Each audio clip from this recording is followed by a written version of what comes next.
Jadi case-nya seperti ini, kan kita setiap awal tahun itu isunya gini, kalau setiap awal tahun itu kadang-kadang kan ada bonus dan segala macam, Pater.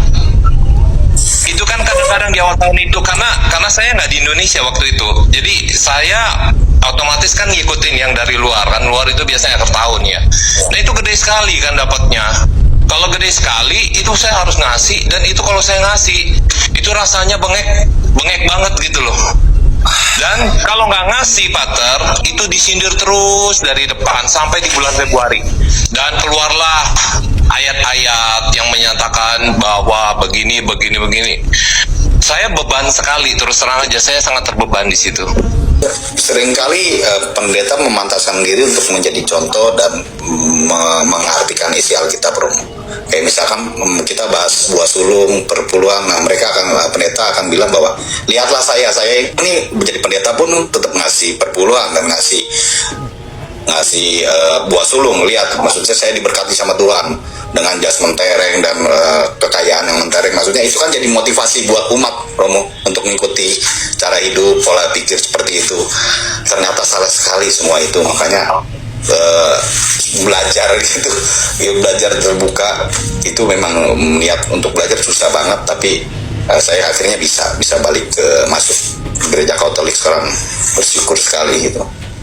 Aku percaya akan Roh Kudus, gereja Kristus yang kudus, persekutuan para kudus, pengampunan dosa, kebangkitan badan, kehidupan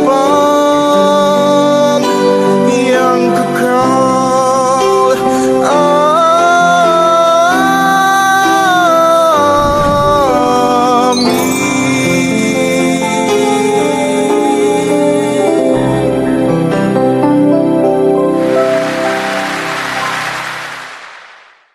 Salve, saudara-saudariku umat Katolik.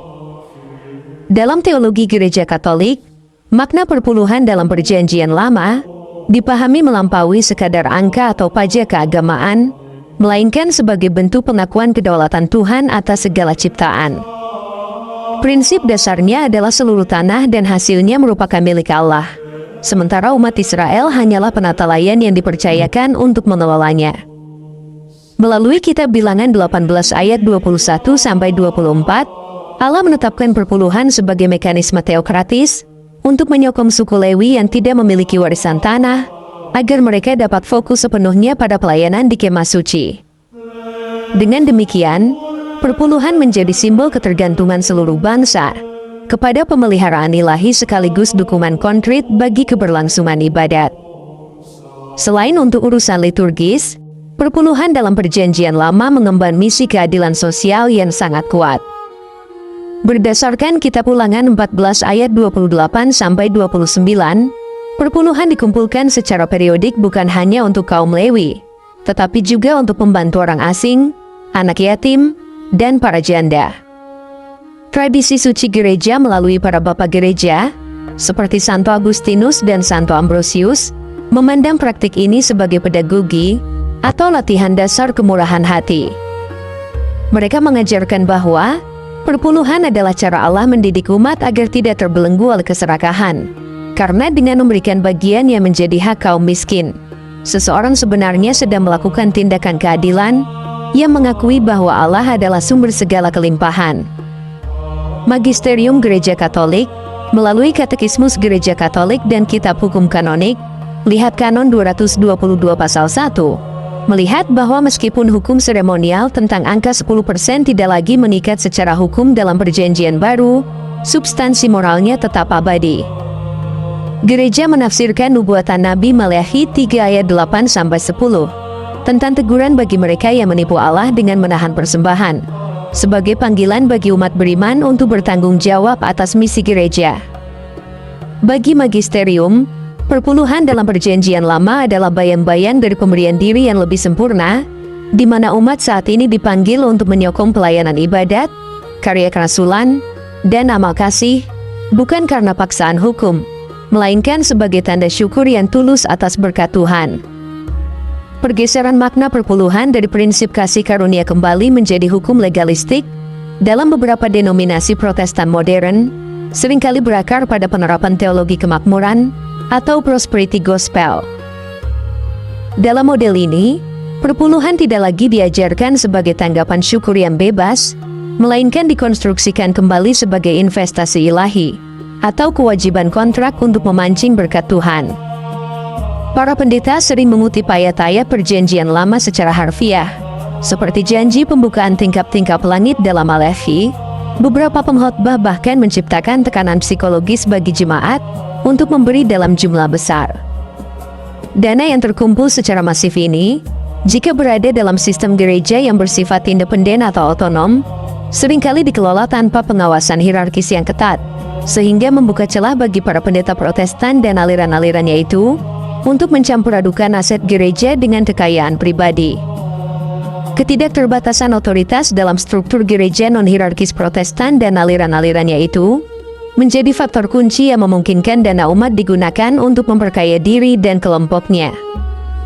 Berbeda dengan gereja Katolik yang memiliki hukum kanonik dan dewan keuangan paroki yang terdiri dari umat awam untuk mengaudit anggaran, banyak gereja Protestan, Pantekosta, dan aliran-alirannya menempatkan pendeta pendiri sebagai otoritas tunggal atas keuangan jemaat. Dalam konteks ini, gaya hidup mewah para pendeta seringkali dibenarkan sebagai bukti nyata dari berkat Tuhan atas pelayanan mereka. Hal ini menciptakan siklus di mana dana yang seharusnya dialokasikan untuk kaum miskin justru dialihkan untuk memperkuat citra kemegahan denominasi, pembangunan gedung-gedung mewah, serta fasilitas pribadi yang tidak relevan dengan esensi pelayanan diakonia. Selain itu, fokus pengelolaan dana seringkali bergeser dari misi pelayanan universal menjadi ekspansi pengaruh denominasi. Ketika perpuluhan diposisikan sebagai pajak yang wajib dibayarkan kepada institusi tertentu, dana tersebut cenderung digunakan untuk kepentingan internal organisasi, seperti kampanye media yang mahal atau teknologi mutakhir demi menarik lebih banyak jemaat dan pemberi perpuluhan. Pergeseran ini tentunya sangat mengaburkan makna asli perpuluhan dalam perjanjian lama yang sangat menekankan keadilan sosial bagi yatim piatu dan janda. Akibatnya, alih-alih menjadi instrumen pembebasan bagi mereka yang kekurangan, praktik perpuluhan yang legalistik ini berisiko menjadi beban finansial bagi umat yang kurang mampu, sembari secara bersamaan menumpuk akumulasi modal di tangan segelintir elit gereja. Sekarang, mari kita mendengarkan keluhan beberapa mantan Protestan tentang praktek perpuluhan yang dirasakan menyimpang yang pernah mereka alami. Ternyata banyak dari mereka yang tidak memahami makna perpuluhan di dalam Alkitab, sehingga mudah saja mereka dimanipulasi melalui khotbah-khotbah para pendeta yang memaksa membayar perpuluhan. Setelah itu, Romo Hiruda SVD memberikan pemahaman makna perpuluhan yang sebenarnya berdasarkan ajaran gereja Katolik. Jangan lupa like, subscribe, dan share video ini kepada teman, sahabat, saudara, dan keluarga Katolik Anda, supaya iman mereka semakin dikuatkan. Tuhan Yesus memberkati dan stay Katolik. Saya pernah jadi turis doktrinal, Pater, kurang lebih 20 tahun. Kayaknya saya pernah cerita di room ini juga. Ya, jadi intinya itu buah sulung itu membebani sekali. Karena kenapa? Total gaji kita, jadi gini, 12 bulan, 1 bulan pertama itu harus semuanya total diberikan. Tidak boleh ada sisa satupun. Semua, Pater, semua. Dan di mana ayatnya bilang begitu? Ya justru itu, Pater, kan saya nggak tahu. Jadi intinya dalam kalau bentuk uang, Pater, justru kalau uang itu hasil tanah dan hasil ternak. Betul itu dari Pater jelasin saya baru tahu. Tadinya saya pikirnya itu ada kali ya di Alkitab, saya juga nggak ngerti kan. Berarti hasil ternak, hasil panen, tapi tidak serahkan dia punya induk. Jadi kamu gaji semua kamu Kalau gaji 20 juta itu yang diserahin. Betul, sekarang begini, kasusnya begini. Sekarang teman-teman, ini kita jangan terlalu potong. Biarlah Soe omong, karena kalau kita potong itu macam kita yang Protestan yang beri kesaksian. Oke, Soe lanjut. Jadi case-nya seperti ini, kan kita setiap awal tahun itu isunya gini, kalau setiap awal tahun itu kadang-kadang kan ada bonus dan segala macam, Pater. Itu kan kadang-kadang di awal tahun itu, karena saya nggak di Indonesia waktu itu, jadi saya otomatis kan ngikutin yang dari luar, kan luar itu biasanya akhir tahun ya. Nah itu gede sekali kan dapatnya. Kalau gede sekali itu saya harus ngasih, dan itu kalau saya ngasih itu rasanya bengek banget gitu loh. Dan kalau nggak ngasih, Pater, itu disindir terus dari depan sampai di bulan Februari. Dan keluarlah ayat-ayat yang menyatakan bahwa begini. Saya beban sekali, terus terang aja saya sangat terbeban di situ. Jadi saya nggak tahu kalau teman-teman kayak Endang sama Madonna itu mereka kan nggak tahu ya, langsung suruh buka dompet kan. Kalau di saya tuh nggak kasar gitu, tapi itu didoktrin dari atas, dari mimbar. Jadi kalau nggak ngasih ya terus, kalau Anda masih ke gereja itu akan terus dapat, terima itu terus, ultimatum itu. Oke, sekarang kita lihat kitab suci apa yang dikatakan tentang buah sulung. Bantu dulu Keluaran ya. Mulai peraturan mulai dalam Keluaran. Ketika ada imamat, sudah mulai imamat Harun dan Lewi, mulailah dari pemberian buah sulung. Tapi buah sulung itu apa di sini? Dalam bentuk uang atau dalam bentuk hasil tanah dan hasil ternak. Kita bantu di Keluaran kalau tidak salah 23 ya, 23 ayat 18-19. Coba 18 kalau tidak salah. Yang terbaik dari buah bungaran hasil tanahmu haruslah kau bawa ke dalam rumah Tuhan Allahmu. Janganlah kau masak anak kambing dalam susu induknya. 19-nya, kalau 18 19 kan? Itu 19 dari Pater. Itu bawa buah sulungnya ke rumah kemah suci, Ke rumah Tuhan. tempat suci, Ya. ke rumah Tuhan ya, kemah suci atau kemah pertemuan. Sekarang bilangan 18 ayat 12, 18. Bilangan 18 ayat 12. Untuk siapa buah sulung itu? Tadi ingat bahwa buah sulung tadi hasil tanam dan semuanya. Oke, bawa ke rumah Tuhan, kemah suci. Tetapi nanti untuk siapa? Segala yang terbaik dari minyak dan segala yang terbaik dari anggur dan dari gandum, yakni yang sebagai hasil pertamanya dipersembahkan mereka kepada Tuhan, aku berikan kepadamu. 13-nya bawa kepada siapa? Hulu hasil dari segala yang tumbuh di tanahnya yang dipersembahkan mereka kepada Tuhan adalah juga bagianmu.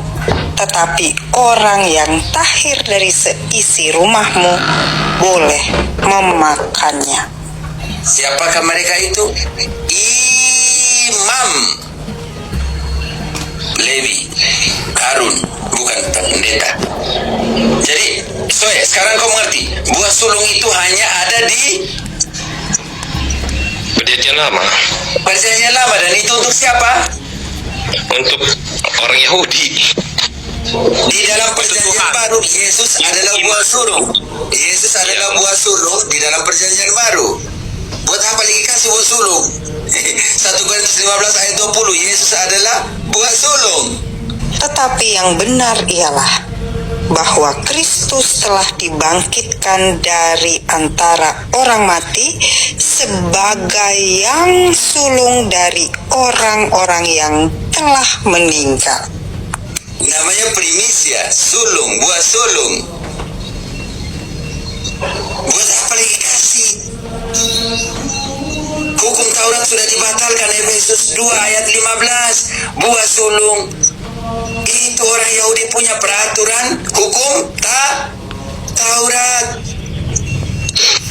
Sebab dengan matinya sebagai manusia, ia telah membatalkan hukum Taurat dengan segala perintah dan ketentuannya.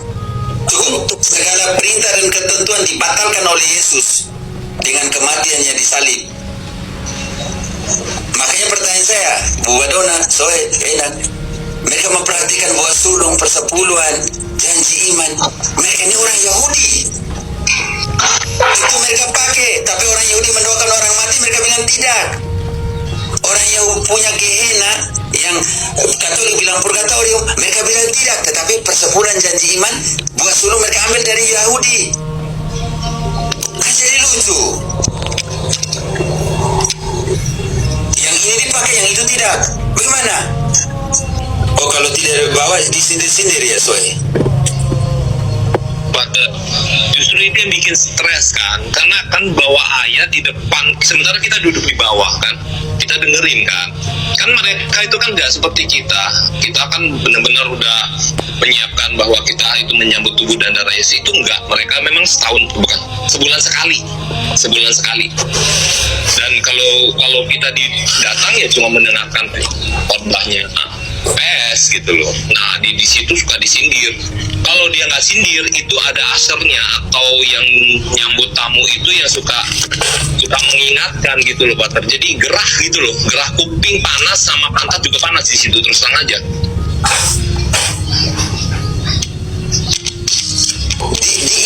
Diingatkan. Disindir, Pater. Kalau diingatkan mungkin kita langsung gitu ya. Disindir terus. Iya, karena mereka ada catatannya, Pater, bahwa Anda ada catatan. Mereka pasti punya catatannya. Jadi walaupun dia Begitu, tidak baru disindir. Saya pernah dengar di perusahaan yang saya kerja ini kan ada Protestan. Saya sering ikut beribadah di situ. Tapi setelah saya tahu kok perasaanku kok disindir terus, mending aku nggak aku bilang gitu. Oh, disindir tentang keuangan, begitu kah Ibu? Tentang ya, saat karena dia khotbahnya kan mencatatkan siapa kan yang ngasih itu, Pater. Jadi yang udah ngasih gede itu pasti ada catatannya, khotbah, Pater. jadi tidak berlangsung gitu. Jadi kita kayak gimana gitu. Soe, tahan dulu Soe. Oke. Bagaimana? Disindir bagaimana? Maksudnya di saat khotbahnya kan saat khotbah. khotbah, Romo. Khotbah. Jadi sementara khotbah itu disindir. Jadi kita kayak gimana gitu. Memang nggak langsung tegur kita sih. Jadi malu saya. Di waktu itu saya bawa suami saya. Jadi suami saya ini dia Katolik asli. Di kampungnya tidak ada Protestan. Jadi dia bilang gini, kenapa kau ajak saya ke sini? Baru orang kayak nggak ada perasaan dengan saya dan sindir saya gitu. Aku bilang ya udahlah, terserah, mau gimana kan. Aduh, tapi kalau di kampung saya itu tidak pernah kayak gitu. Jadi di khotbah mereka bilang kayak misalkan begini, oh kita harus wajib bayar ya, ini perpuluhan, jika tidak berkatmu tertutup bla bla gitu. Yang tidak membayar, ayo belajar taat.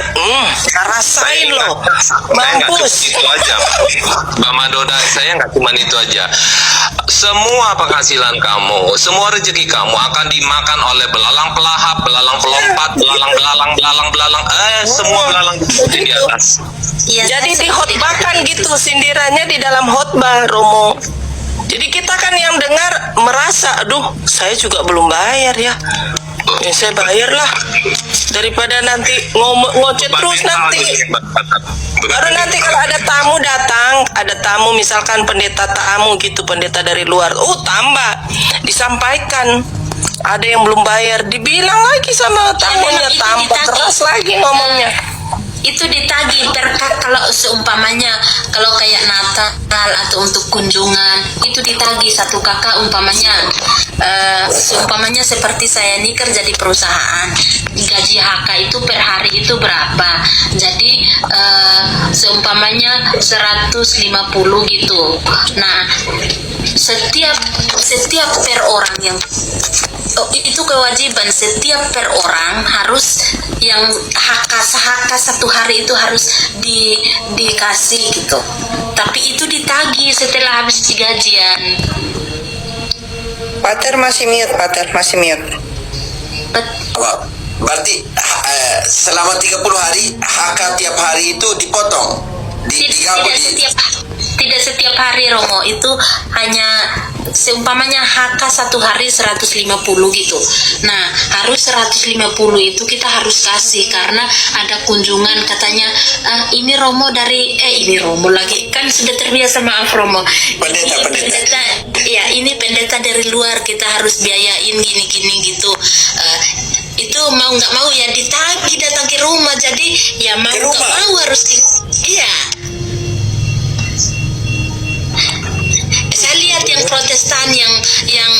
sudah ngikutin kan adik saya masih ada Protestan, jadi setiap kali nagih aku kayak kasihan adekku. Aduh.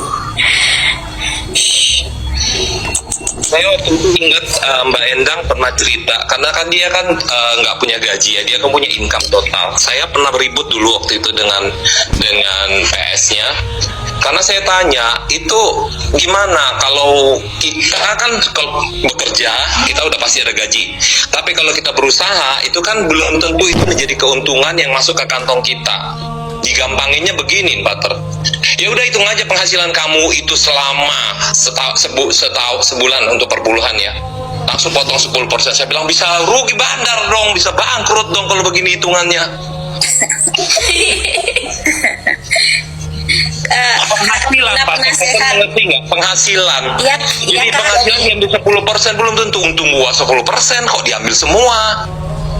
Jadi kata nona penasehat, bukan dia todong isi dompet, tapi dia bilang apa yang ada yang kamu bawa. Artinya yang kamu bawa itu kan yang ada isi dompet saya semua itu harus tidak ditodong, tapi secara tidak langsung itu menodong kakak. Begitu. Jadi isi dompet artinya yang saya datang ke sana kan semua yang saya bawa, mau isi dompet, mau yang ada dalam saku baju kayak dalam tas kan, itu dikasih semua. Jadi biar diberkati gitu loh.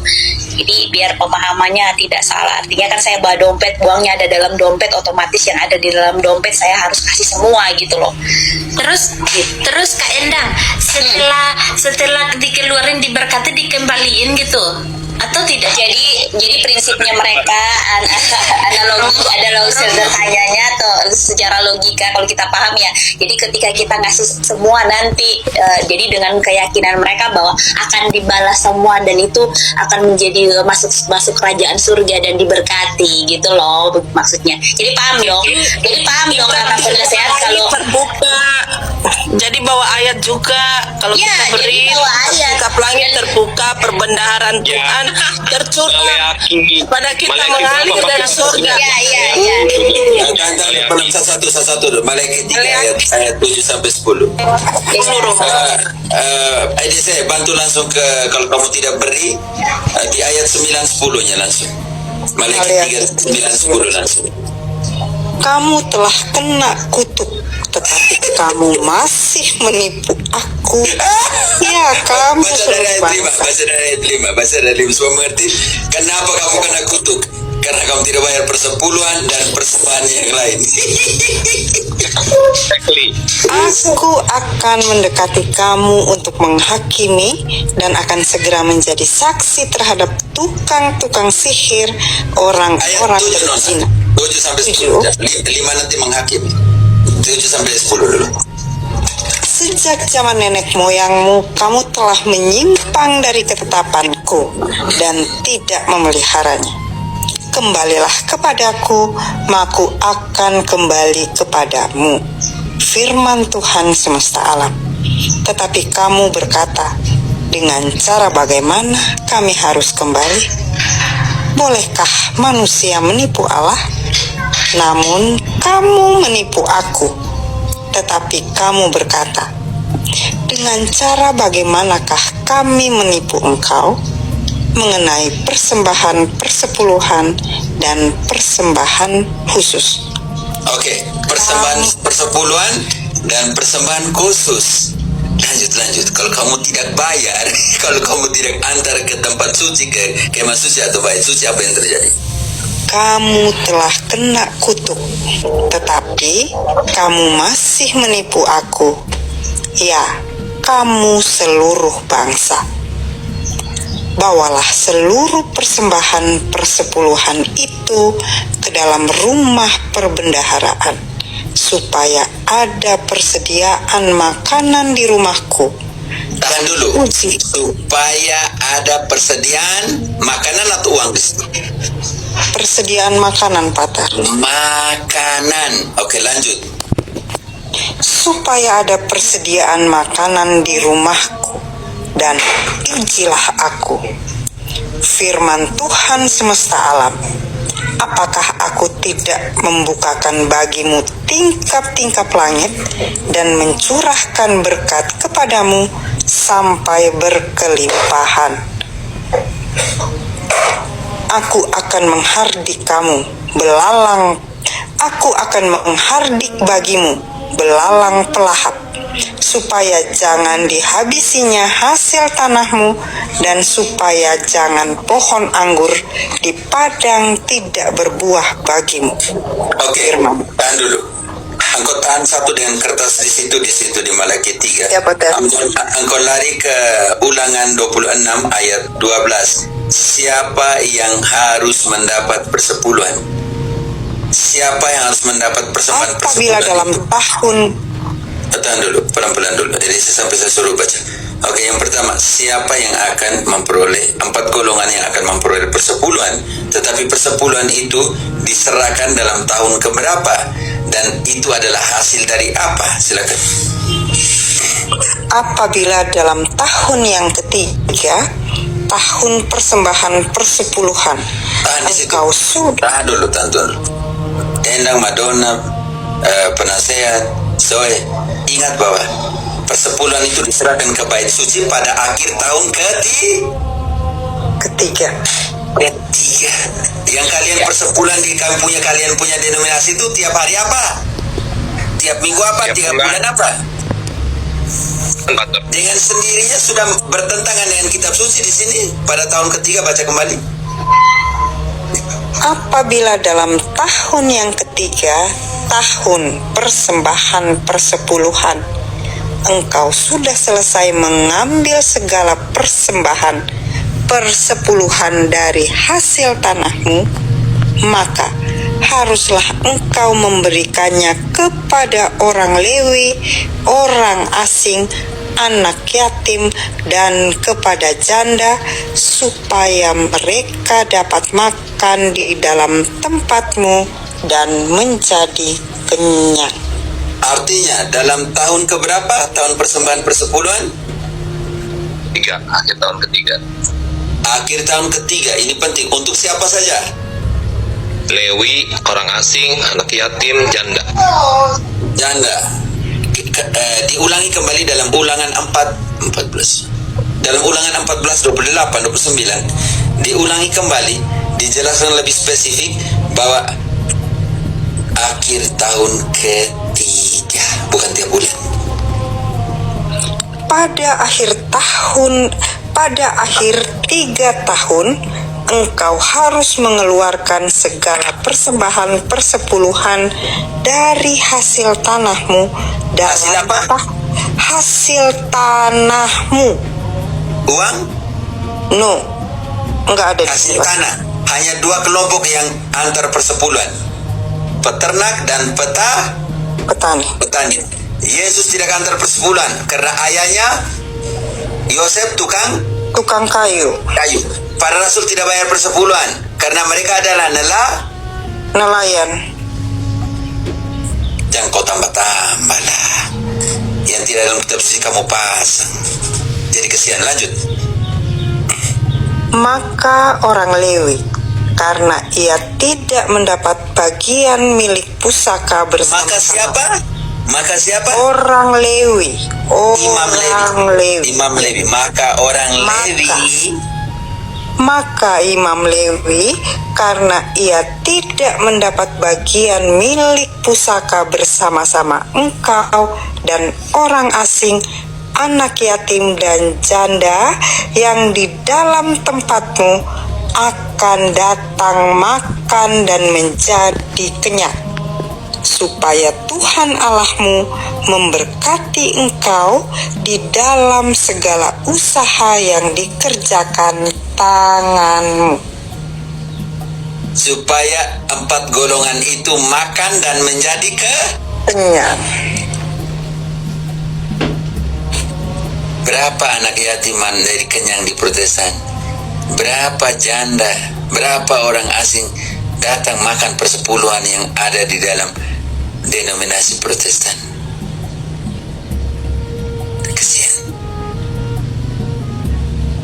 Yang tidak dalam kitab suci, kamu pasang seolah-olah itu ada dalam kitab suci. Yang tidak ada dalam kitab suci, kamu pasang seolah-olah ada. Yang ada, kamu tidak ikut. Mana sekolah skriptura? Mana?